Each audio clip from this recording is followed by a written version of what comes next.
Donc on va un petit peu expliquer toute cette démarche, parce que en fait c'est ça qui est intéressant, c'est de vous expliquer quelque part une démarche qui a duré quand même sur un certain nombre d'années. Moi je suis rentré dans la filière data un peu par hasard, il y avait de la lumière, ça avait l'air sympathique, mais je venais du monde bancaire pur, hein, un métier, et ça m'a rappelé un peu le début des activités de marché où il y avait un petit peu d'émulation, des nouvelles technologies, voilà. Mais quand je suis rentré, je me suis rendu compte que le bureau, il y avait personne dedans et qu'il fallait un petit peu mettre en œuvre tout ça. C'était vers 2016, donc j'ai juste imaginé à quoi pouvait ressembler un data office à l'époque. Il fallait le crédibiliser, mais il y avait quand même un angle d'attaque, c'était le réglementaire, qui est un peu sur mon parcours. Voilà. Alors je vais faire peur à certains, je venais de l'inspection générale. Enfin, bon, ok, voilà, dans une banque. Alors, on va essayer d'expliquer. Alors, c'est important d'expliquer, à partir de ce moment-là, à quoi servait le data office. En fait, on avait une feuille de route qui était assez simple, enfin, si on peut dire, parce que quand vous voyez tout ce bazar, vous dites, ben, quand même, là-dedans, comment on va s'insérer. Voilà, data management, c'était là. C'était une filière qui avait vocation à mettre à réconcilier des démarches entre des infrastructures et des produits finis. Et bon, ben, on est dans une grande banque, hein, alors ben, en fait, non, c'est pas ce qu'il y a dans la place, c'est ce qu'il y a chez BPCE. À l'époque, vous voyez, donc on a à peu près tout ce qui existe en matière de technologie sur la place. Ben, c'est riche, hein, c'est sympathique, donc forcément, ça vous donne tout de suite une idée de la complexité de connecter, entre guillemets, des gens, des métiers par rapport à des infrastructures, et ça rappelle un petit peu ce qui était présenté tout à l'heure en matière de data management, des données instanciées qui servent à des produits, et dans des contextes de filière. Voilà. Alors, ben, évidemment, en data management, vous avez des piliers. En général, les piliers sont assez basiques, ils sont assez normatifs. On avait la chance, comme c'était du réglementaire, c'était du BAL 2. Donc, la gouvernance était un sujet hyper important. Il y avait une dimension compliance. Il fallait qu'on certifie des données dans des contextes réglementaires de risque. Alors bon, ils rigolent pas trop, hein, les autorités de tutelle. Donc, ça nous obligeait à mettre en œuvre une politique en la matière. Alors évidemment, dans les piliers de data management, vous avez le catalogue, la gouvernance, une dimension réglementaire au sens large, de la qualité, du linéage. Voilà. Et outils, rien. Bon, ben ça fait une super feuille de route. Hein, donc à l'époque, vous imaginez en 2016, bon, on patouillait un peu déjà sur les problématiques avec tous les cabinets y passer. En général, ils avaient un peu de mal à nous orienter vers des solutions techniques. Il fallait déjà que nous, on s'organise sur nos besoins opérationnels. Donc ça, c'était quand même un sujet qui était assez délicat.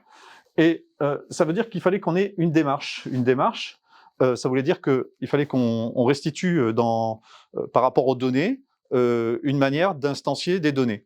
Alors, je pense qu'ils vont filer les slides. Hein. Je vois des petites photos. Voilà. Alors, en fait, vous voyez ces piliers, quelle était la donnée, comment on la catalogue, quelle est la qualité, d'où elle vient, où elle va. Bon, bah, tout ça, il fallait qu'on essaye de la visualiser. Donc, il fallait qu'on trouve un moyen de représenter tout ça dans un outillage. Parce que les autorités de tutelle, c'est quand même ce qu'elles nous demandaient. Et puis, ce qui est quand même un petit peu important, c'est de voir sur quel plan on mettait chacune des technologies. La gouvernance, c'est plutôt pour les métiers, hein, d'une manière générale, il faut qu'on les aide à s'organiser.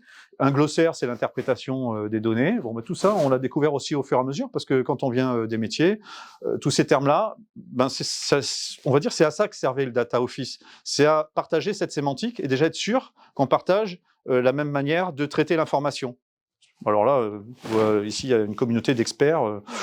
Quand on dit ça, on doit dire, ok, d'accord, Michel, laisse tomber, ça, nous, on le sait depuis longtemps. Oui, ok, enfin, en l'occurrence, quand vous êtes dans des métiers pour mettre en place une data gouvernance et du réglementaire, les mecs, ils lâchent l'affaire. Hein. Voilà, c'est compliqué, quoi, on va dire. Donc, c'est pour ça qu'il faut bien expliquer qu'on est avancé par des cas d'usage que j'appellerais défensifs, obligatoires, contraints. On a obligé les métiers à aller vers la donnée, à la comprendre. Parce que c'est pas naturel. Ils ont déjà leur filière, ils ont déjà des objectifs. Comme vous le savez, la finance est fait pour faire des états financiers, les RH, gérer les ressources humaines. Enfin, ça semble hyper basique. Et là, avec la data gouvernance, ça oblige à mettre les gens à s'organiser sur la donnée, à être responsables d'une information. Au plan réglementaire, je pourrais rentrer dans un long discours sur pourquoi on fait de la data gouv, mais je peux vous garantir que c'est un sujet qui est extrêmement important. Aujourd'hui, c'est un angle d'attaque principal pour la réglementation bancaire bancaire, de maîtriser ses données, de maîtriser sa qualité de données.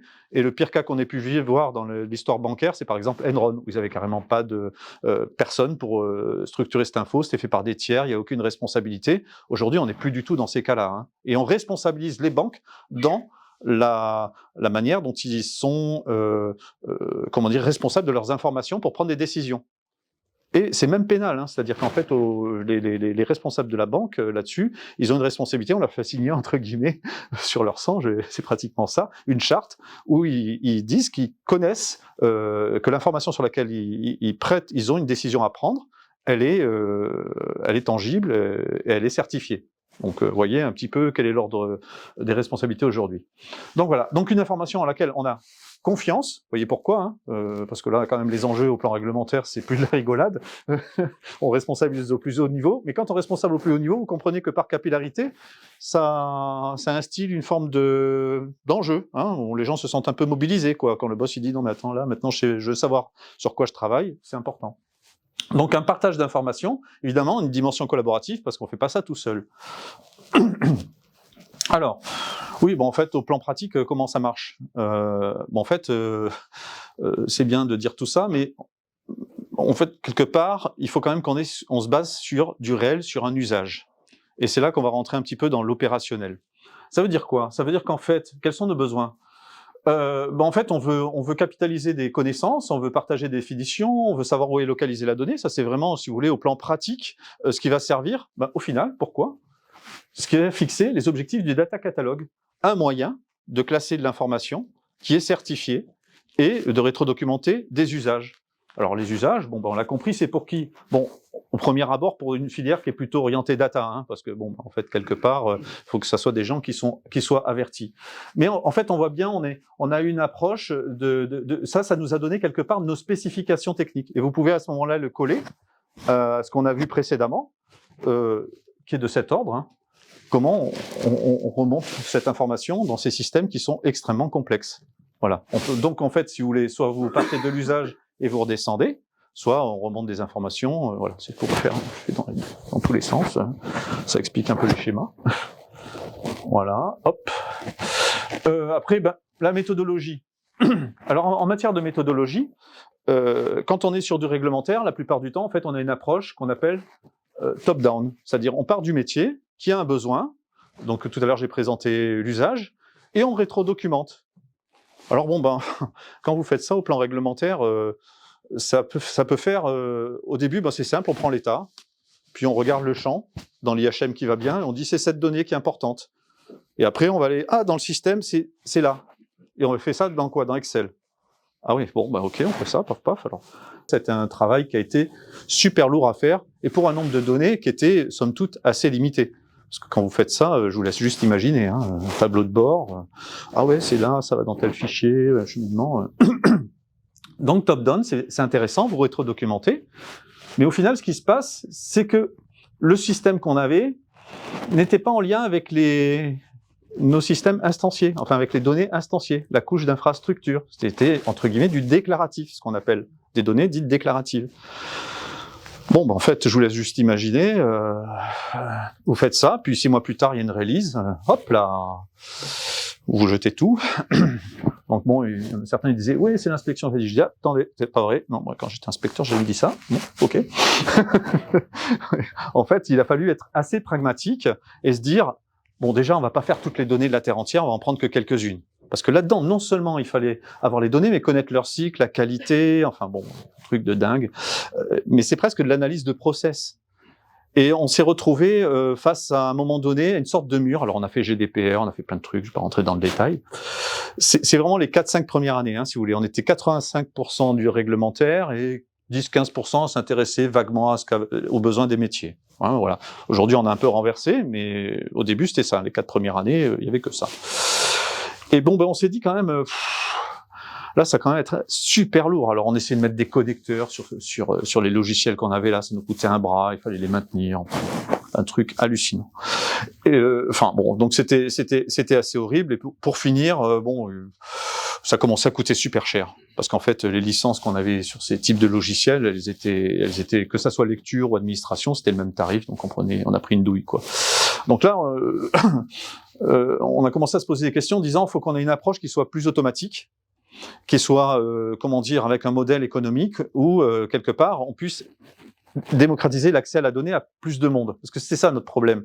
On n'était que sur des usages qui étaient très restreints. Alors, tant que c'était du BCBS, c'était une ou deux données, 4 ou 5 data stewards, un data owner qu'on embêtait de temps en temps en lui disant, tiens, ça serait bien que tu mettes en place, tu certifies la donnée. Ouais, ok, d'accord, très bien. Bon, on n'embêtait pas trop de monde.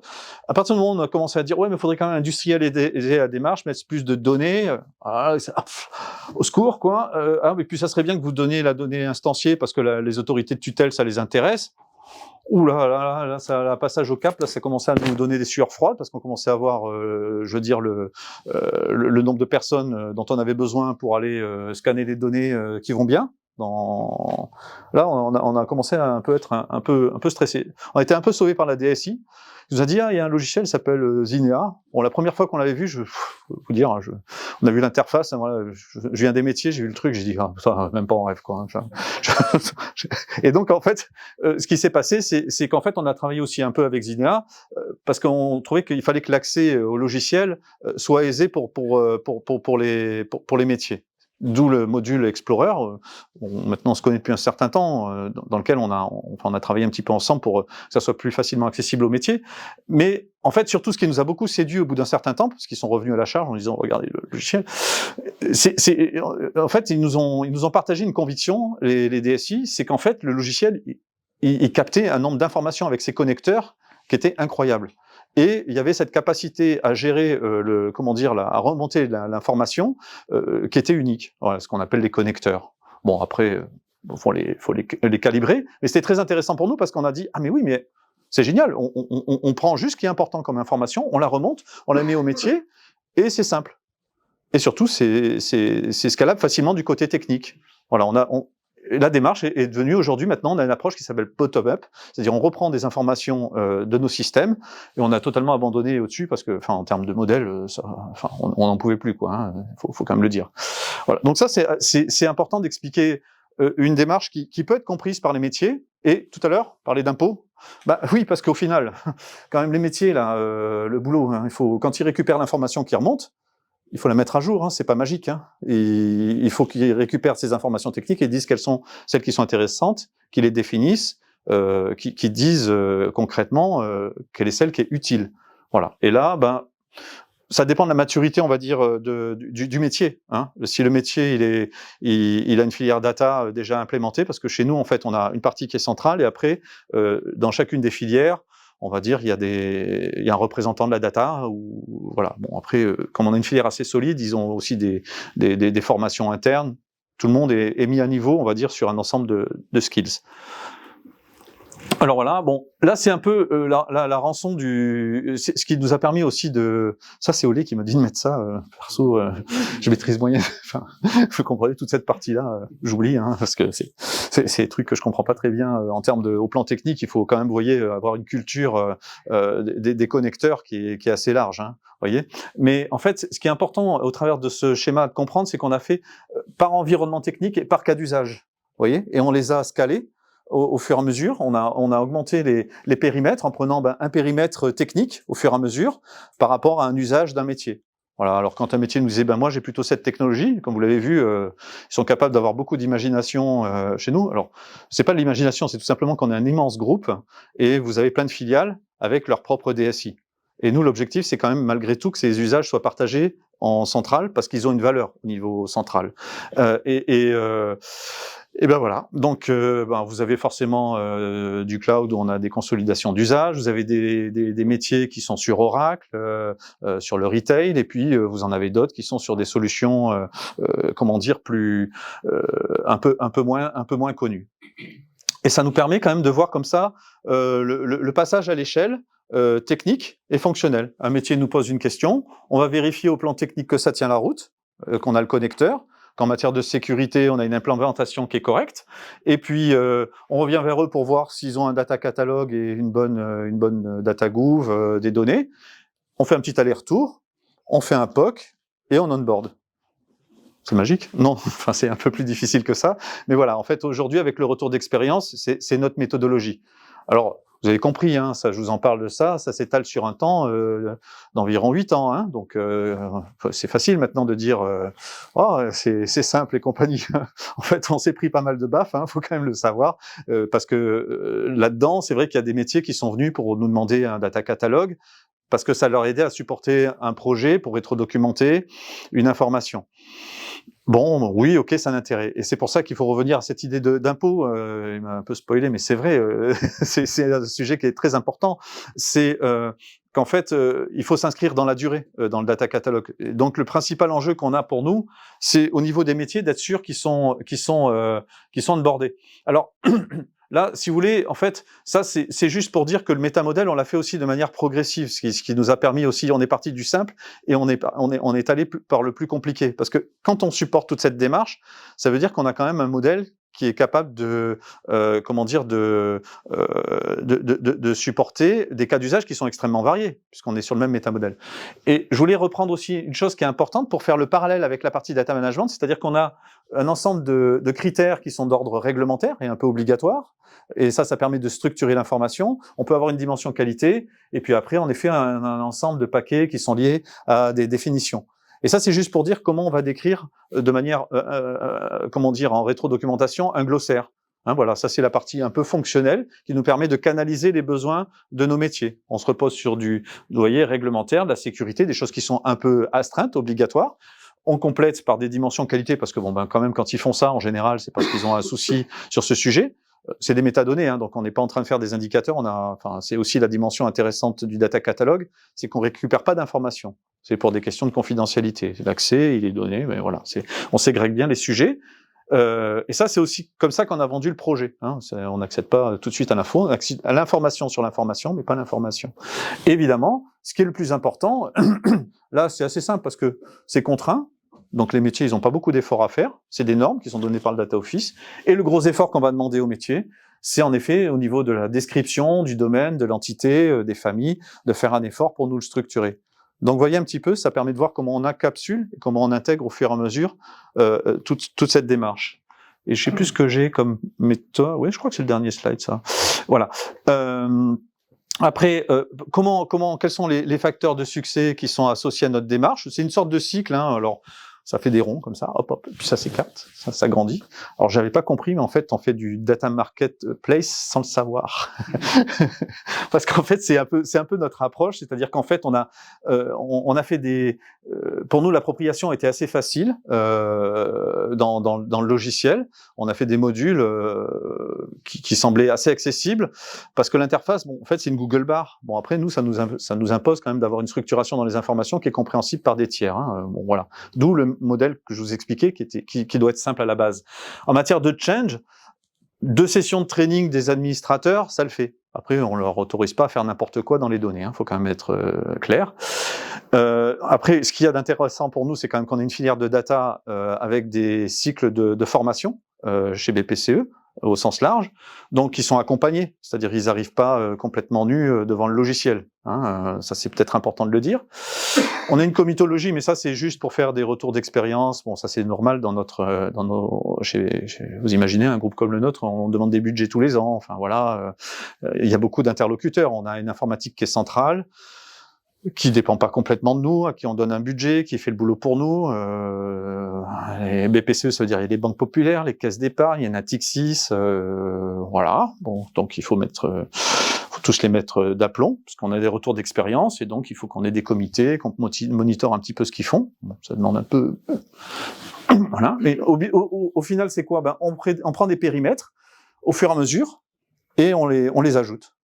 Oui, donc il y a eu GFS, Natixis, financement en particulier, la filière paiement, que vous connaissez sans doute, qui est quand même un gros morceau chez nous, qui est transversal, BCBS, hein, sur le réglementaire, puis là, cette année, on a fait le retail des banques populaires, qui est du décisionnel.